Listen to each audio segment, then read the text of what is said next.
So now that we have our 2 threads of yarn, we need to make a slip knot. So we extend the yarn a little bit, take the end and just pass it over. Take the elongated piece that's attached to the ball of yarn.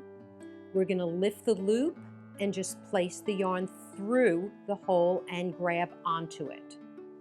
We will then take the short end with the long end and you pull, and that's your slip knot. We're now going to pull this apart slightly so that the loop does get smaller. We will then take our loom, and this outside peg is where we're going to place that little loop. You pull the ends apart and that tightens up the loop. Now we're going to get ready to start our winding. So we actually do use both hands during this, so it does not matter if you're left-handed or right-handed. I'm going to bring the yarn down through the 2 pegs. We are going to pull the yarn toward us, and then we're going to loop it up and over the peg. And then we're going to the next peg closer to us. So it's under the peg, wrap over the peg, under the peg, wrap over the peg. As you're doing that, my fingers that are on the inside of the loom, I'm going to be pushing these down to the bottom. This is the only time that you will be wrapping yarn around the peg twice. So what I'm doing right now is actually winding and doing, or I should say placing our bottom row on the loom. Again, I'm using the baby loom, and I use my extra loom just to keep the ball from winding all over the place. We don't want that ending up on the floor. So once you get the hang of it, winding is pretty easy. What I'm also going to recommend is, as you're winding, to keep a finger on the yarn, because if you let go, as you can see, it will unravel very easily. So we're winding all the way around, and again, as I said, I'm using the baby loom for demonstration purposes only. And that was our first time around. So as you can see, we've got our bottom row going. If you look on the inside of the loom, you are going to be able to see it almost looks like the yarn is attached from one peg to the next. We always want to make sure that's on the inside of the loom. On the outside, we can actually see the separation. This way you know you're winding properly. So this will end up being the second time. And this time, as I'm winding, I'm actually going to leave the yarn at the top of the peg. This way it's easier to see exactly where you're at. So if you ever need to put this down and go into another room, you will come back and know exactly where you left off. So I'm just going to finish this little section up. I've got a few pegs left. Okay, I'm left-handed, so I'm going to use the peg, the hook in my left hand. I am going to scoop up the bottom row,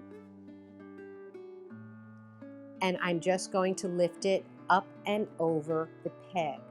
So the very last one that I ended up winding is the very first peg that I lift the yarn up and over. So what that just did for me was locked in all my stitches, so I can now let go of this strand of yarn. The next thing that needs to happen is you need to go around the entire loom, lifting the bottom row and taking it up and over the peg. Then you can, as you're going around, you can save an extra step and continue to pull the yarn down as you're going across. If you're winding too tight, this is going to be very difficult to lift up and over. And being this is your first 2 rows, I would recommend that you end up starting your wrapping all over again. So you continue this and go all the way around. You have lifted the yarn, the bottom row, up and over, going all the way around to your very last one. You will start the winding process again. Make sure your yarn is in the middle of the loom. You will go under the peg and over the peg very loosely, going all the way around. You will come to your ending point, and again, remember that'll be the first one that you take your hook and lift up and over to lock in all of your stitches. That's it. Okay, because I didn't want to end up taking too much time.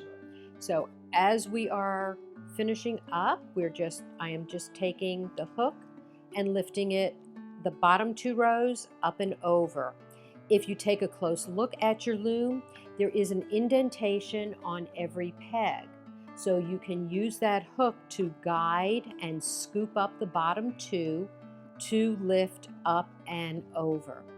Some people prefer holding the point down and scoop going toward them and then lifting up and over. It is just a comfort thing. There is no right or wrong. You just want to be able to lift the yarn up and over. As you're doing your winding, occasionally you will end up seeing 3 rows on one peg. Basically what that means is you forgot to lift that last one up and over.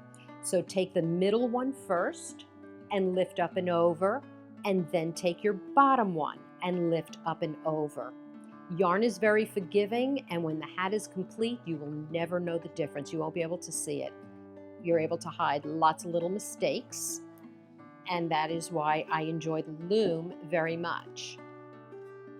So what I'm doing now is placing my thumbs on the inside of the loom and just pushing all of those stitches down to the bottom. This now becomes my bottom row. So I'm now ready to wind the next row.